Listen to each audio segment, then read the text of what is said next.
이 아침 주시는 말씀은 여호수아 20장 1절에서 9절 말씀입니다.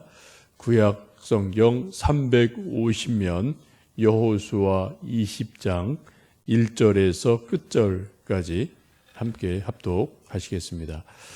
여호와께서 여호수아에게 말씀하여 이르시되 이스라엘 자손에게 말하여 이르기를 내가 모세를 통하여 너희에게 말한 도피성들을 너희를 위하여 정하여 부지 중에 실수로 사람을 죽인 자를 그리로 도망하게 하라. 이는 너희를 위한 피의 보복자를 피할 곳이니라. 이 성읍들 중에 하나에 도피하는 자는 그 성읍에 들어가는 문 어귀에 서서 그 성읍의 장로들의 귀에 자기의 사건을 말할 것이요 그들은 그를 성읍에 받아들여 한 곳을 주어 자기들 중에 거주하게 하고 피의 보복자가 그의 뒤를 따라온다 할지라도 그들은 그 살인자들을 그의 손에 내주지 말지니 이는 본래 미워함이 없이 부지 중에 그의 이웃을 죽였습니다. 그 살인자는 회중 앞에 서서 재판을 받기까지 또는 그 당시 대제사장이 죽기까지 그 성읍에 거주하다가 그 후에 그 살인자는 그 성읍 곧 자기가 도망하여 나온 자기 성읍 자기 집으로 돌아갈지니라 하라 하시니라. 이에 그들이 납달리의 산지 갈릴리 게데스와 에브라임 산지의 세겜과 유다 산지의 기럇 아르바 곧 헤브론과 여리고 동쪽 요단 저쪽 루벤 지파 중에서 평지 광야의 베셀과 갓 지파 중에서 길랏 라못과 므낫세 지파 중에서 바산 골란을 구별하였으니 이는 곧 이스라엘 모든 자손과 그들 중에 거류하는 거류미를 위하여 선정된 성읍들로서 누구든지 부지 중에 살인한 자가 그리로 도망하여 그가 회중 앞에 설 때까지 피의 보복의 손에 죽지 아니하게 하려 위함이라. 아멘. 여호수아 19장까지 이제 땅 기업을 분배하는 말씀이 맞춰집니다. 하나님께서 여호수아에게 이제 명령하신 것은 크게 세 가지입니다. 첫째는 가나안 땅을 약속의 땅을 정복해라. 전쟁을 하라는 거죠. 거룩한 하나님의 전쟁을 해라. 두 번째는 정복한 땅을 각 지파에게 제비를 뽑아서 분배하라. 분배는 공정성이 또 담보가 되어져야 됩니다. 마지막 오늘 20장에 있는 것처럼 이제 각 성에서 몇 개를 선택해서 도피성을 세워라라고 말씀을 합니다. 이제 전쟁이 끝나고 이제 분배가 끝났으면은 이제 모든 어려운 일이 끝났기 때문에 이제 참 평화의 시대가 오리라라고 생각하고 기대할 수가 있습니다. 그런데 하나님 갑자기 여호수아에게 성 6곳 이곳저곳을 선택해서 도피성을 만들어라라고 말씀합니다. 언뜻 보기에는 쓸데없는 일, 쓸모없는 일 같은데 하나님께서는 이것을 그전에도 모세에게 말씀하셨고 또 지금 여호수아에게 거듭 말씀하시는 것을 봅니다. 왜 이렇게 하시는지 한번 우리가 그 이유를 1절에서 3절까지 말씀을 함께 좀 보시겠습니다. 여호와께서 여호수아에게 말씀하여 이르시되 이스라엘 자손에게 말하여 이르기를 내가 모세를 통하여 너희에게 말한 도피성들을 너희를 위하여 정하여 부지 중에 실수로 사람을 죽인 자를 그리로 도망하게 하라. 이는 너희를 위한 피의 보복자를 피할 곳이니라 라고 말씀합니다. 여호수아 20장 1절에서 3절 말씀을 보시면 왜 이 일을 도피성을 만드는지를 하나님께서 말씀합니다. 거기에 보시면 그렇게 말씀하죠. 여호수아에게 말씀하셨고 또 20장 2절 보시면 모세에게 이전에도 말씀하셨습니다. 그 이유가 20장 2절 보시면은 너희를 위해서 도피성을 정해라 라고 말씀하고 있고요. 3절에도 보시면은 이는 너희를 위해 피의 보복자를 피할 것이니라 라고 말씀합니다. 도피성 만드는 이유가 뭐라고요? 하나님을 위해서가 아니라 그 땅에 살아갈 이스라엘 백성들을 위해서 도피성을 이곳 저곳에 만들어라 라고 말씀합니다. 20장 30절을 보시면 부지 중에 사람을 죽인 자들을 도피성으로 도망하게 해서 피의 보복을 막아라 라고 말씀을 합니다. 이제 가나안 정복 전쟁이 끝나고 분배도 끝났으면은 이제 영원한 평화의 시대가 도래할 것으로 생각했지만 하나님께서는 아니다. 혹시라도 살인의 사건이 일어나면 그 살인 사건 피 흘림을 막기 위해서 어떤 안전 장치로 이런 도피성을 만들어라라고 말씀을 합니다. 우리 인생들이 살아가는 곳에는 뭐 예나 지금이나 소위 살인이라는 문제가 늘 이게 따라오게 마련입니다. 그래서 잘 아는 것처럼 인류 최초의 살인은 창세기에 있는 것처럼 가인과 아벨 형제 간에 가장 가까운 사람 간에 피 흘림이 있었지 않습니까? 살인이 있지 않았습니까? 그때부터 우리 모든 인생들이 사는 곳에는 크든 적든 뭐 개인의 살인이든 뭐 집단의 살인이든 전쟁을 통해서 대규모의 살인이든 이런 죽임의 문제들이 끊임없이 계속되고 있습니다. 오죽하면 하나님께서 십계명에서도 살인하지 마라라는 계명을 정확하게 명령하신 것을 보면 우리 인간들 속에는 어떤 그런 살인의 죄성 이런 것들이 옛날이나 지금이나 있음을 보게 됩니다. 그런 것들에 대해서 안전장치로서 도피성을 마련해 주십니다. 이 도피성에 이제 도피할 수 있는 사람의 기준을 지금 3절, 4절에 보시면 그렇게 말씀하죠. 여호수아 20장 3절, 4절을 다시 한번 읽어보시겠습니다. 부지 중에 실수로 사람을 죽인 자를 그리로 도망하게 하라. 이는 너희를 위해 피의 보복자를 피할 곳이니라. 이 성읍들 중에 하나에 도피하는 자는 그 성읍에 들어가는 문 어귀에 서서 그 성읍의 장로들의 귀에 자기의 사건을 말할 것이요 그들은 그를 성읍에 받아들여 한 곳을 주어 자기들 중에 거주하게 하고 라고 말씀합니다. 크게 두 가지 기준을 말씀하고 있죠. 하나는 3절 보시면 부지 중에 살인한 사람을 말씀합니다. 이 부지 중이라는 말은 히브리어로 비시가라고 먼저 말하는데 이것은 말 그대로 뭐 실수로 알지 못한 중에 계획하지 않은 중에 고의가 아닌 그러한 뜻을 가지고 있습니다. 근데 이것은 반대로 말씀드리면 고의적으로 어떤 계획적으로 누군가를 죽였을 때는 이 조건이 충족되지 않기 때문에 사람이 가서 찾아와서 잡아가면 뭐 잡아가도록 내줘야 되는 일이 있습니다. 이 부지중이라는 것을 레위기 19장에 보시면 한 예로서 이제 산에서 벌목을 하다 나무를 베다가 옛날에는 이제 뭐 다 도끼를 가지고 나무를 되게 베었으니까요.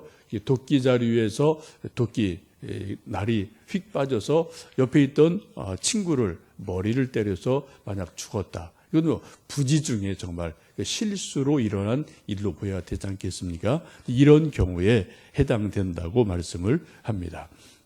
그리고 또 하나는 이 도피성 문 앞에 이제 각 성의 장로들이 그 지도자들이 있게 되는데 그 장로들에게 가서 내가 이런저런 실수로 누구를 죽였습니다. 고의가 아닙니다. 라는 것을 설명을 해서 그 성의 지도자인 장로들이 이것은 뭐 맞겠다라고 인정이 되는 경우에 안으로 성으로 들어와서 어떤 정해진 집을 내어주면 그 집에서 살게 되도록 하나님이 조치를 취하고 있습니다. 이것을 이렇게 하시는 이유를 5절 보시면은 피의 보복자가 따라와도 내주지 말아라 라고 말씀을 합니다. 곧 이것은 피의 악순환, 죽임, 살인의 악순환을 막기 위한 안전장치인 것을 볼 수가 있습니다. 지금도 우리가 뭐 가끔 인생을 살다 보면은 몸이 피곤할 때 좀 쉼터가 필요하고요. 그래서 뭐 도시의 여기저기에 소위 뭐 커피숍이 있고 또 뭐 여러 가지 병원이 있어서 우리 몸이 피곤하면 병들면 병원에 가서 잠깐 또 휴식을 취하기도 하고요. 또 뭐 잠깐 간단한 그런 피곤은 커피 한 잔 마시면서 조금 쉬면서 또 피로를 회복하기도 하고요. 우리가 또 집에서 하루의 일과를 마치고 또 피곤한 몸을 잠을 자면서 휴식을 취하는 것처럼 우리 모든 인생을 사는 동안에는 이곳저곳에 크든 적든 쉼의 안전장치가 나름대로 마련되어 있습니다. 이런 것들이 많이 있는 곳이 좀 안정된 사회이고 좋은 사회라고 볼 수가 있겠습니다. 특별히 외국을 나가게 되면은 이제 뭐 특별히 이제 우리 이북에 있는 우리 동포들 탈북자들이 이제 북한을 벗어나서 중국을 들어오고 또 이제 이렇게 저렇게 탈북하게 되는데 여러분 아시는 것처럼 이제 북경이나 어디 같은 데 가면 한국 대사관, 미국 대사관 이런 곳에는 중국 땅이지만 하여튼 치외 법벌이라는 것이 적용이 돼서 누가 거기 들어가면은 어느 누구도 다시 잡아갈 수 없는 특별한 법적인 안전 장치를 뭐 세계적으로 마련해 놓은 곳이 있습니다. 이런 곳을 보시면 좋을 것 같아요. 시편 46편 1절에 보시면 이렇게 하나님은 말씀합니다. 하나님은 우리의 피난처시요 힘이시니 환난 중에 만날 큰 도움이시라. 이 세상에 정말 우리 인생의 가장 안전한 안전장치, 어떤 도피성, 피할 곳, 이것은 바로 하나님이 우리의 피난처시다. 그래서 우리가 하나님께 피하면 우리를 환난 중에서 구원하신다라고 하나님께서 피난처 되심을 말씀하고 있습니다. 이제 도피성으로 이 부지 중에 살인한 사람이 도피했을 때 그럼 언제까지 보호해 주느냐? 6절 말씀 보시면 대제사장이 죽을 때까지, 그 당시에 대제사장이 살아있는 동안은 거기서 도피성에서 도피하고 안전하게 지켜주었다가 대제사장이 죽게 되면 다시 방면이 돼서 자기 본래 고향으로 돌아가게 됩니다. 그때는 다른 사람이 이 사람에게 어떤 원수를 갚을 수 없는 그런 어떤 법적인 조치를 나름대로 취하고 있습니다. 그래서 우리가 한 가지 알 것은 대제사장은 바로 앞으로 신약에서 오실 예수님, 그 예수님을 상징하고 있습니다. 그래서 예수님의 십자가의 죽으심으로 인해서 우리 모든 인류의 죄가 다 용서받고 그 어떠한 죄도 예수님의 보혈 안에서 치유가 되고 안전하게 회복되는 것을 성경은 말씀하고 있습니다. 이 도피성을 어디 놓아야 되느냐? 이제 6곳을 놓게 되는데요. 우리가 읽었던 성경 말씀 여호수아 20장 7절, 8절 말씀 보시면은 요단 동쪽 이쪽에 3곳, 서쪽에 3곳, 이게 3곳을 각자 정하게 됩니다. 근데 한 가지 특징은 이 6곳을 이곳저곳에 정하는데 각 지역에서 비교적 지리적으로 한 가운데 중심에 위치해 있어서 어떤 지역에서든지 좀 더 빠르게 갈 수 있는 그런 지역을 선택을 해서 전국에 6곳을 세워 놓는 것을 보게 됩니다. 이것을 신약적인 의미로 보면은 도피성이라는 것은 예수 그리스도인 것을 성경은 분명히 말씀하고 있습니다. 그래서 마태복음 11장에 보시면 그렇게 예수님 말씀하지 않습니까? 수고하고 무거운 짐진 자들아 다 내게로 오라. 내가 너희를 쉬게 하리라 라고 말씀하시면서 정말 이 세상에서 피곤하고 지친 우리 인생들을 누구든지 어떤 경우든지 예수님께로 오면은 그것을 다 용납해 주신다. 다 담당해 주신다. 쉼을 주신다라고 우리에게 지금도 요청하고 있습니다. 여러분 혹시 인생을 살면서 우리가 꼭 어떤 물리적으로 누군가를 죽이는 그러한 살해를 우리는 할 일이 없지만 혹이라도 예수님 말씀처럼 마음속에 누군가를 미워하는 것도 영적으로 살인이라고 말씀하시고요. 또 뭐 어떤 저주하는 것도 예수님 그렇게 또 보시는 것이 있지 않습니까? 우리가 육체적으로는 살인하지 않았을지라도 마음으로, 영으로, 혹은 말로, 생각으로 우리가 그런 일을 뭐 얼마든지 부지 중에 혹은 미움 때문에, 분노 때문에 그러한 영적인 심리적인 살인을 우리가 할 수가 있는데, 그때 우리가 정말 우리 죄를 인정하고 주님 앞에 나와서 우리 죄를 자백하면 또 주님이 우리를 받아주시고 우리도 용납해 주시고 또 치유하시고 새롭게 회복하시는 은혜가 있을 줄로 믿습니다. 이런 도피성이 뭐 예수님이 이제 분명하고요. 오늘날은 현실적으로 또 우리가 좀 이 땅에서 본다면 곧 예수님께서 피 흘려 사신 교회가 예수님 머리 되시고 또 예수님의 몸으로 친히 사신 교회가 도피성임에 틀림이 없습니다. 그래서 우리가 이 세상에서 피곤하고 지쳤을 때 혹은 범죄했을 때 주님 앞에 나와 교회 앞에 나와서 예배드리고 회개하며 주의 은혜를 구할 때 또 우리를 새롭게 하시는 은혜가 교회에서 있는 줄 압니다.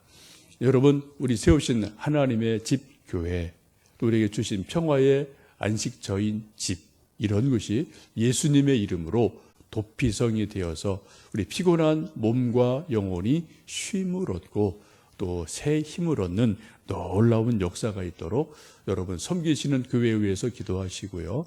또 이제 새벽마다 오시는 여러분들 감사드리며 또 저희 광교소망교회가 이 지역에서 도피성 같은 역할을 감당할 수 있도록 또 기도해 주시고 그런 쉼을 얻으시고요.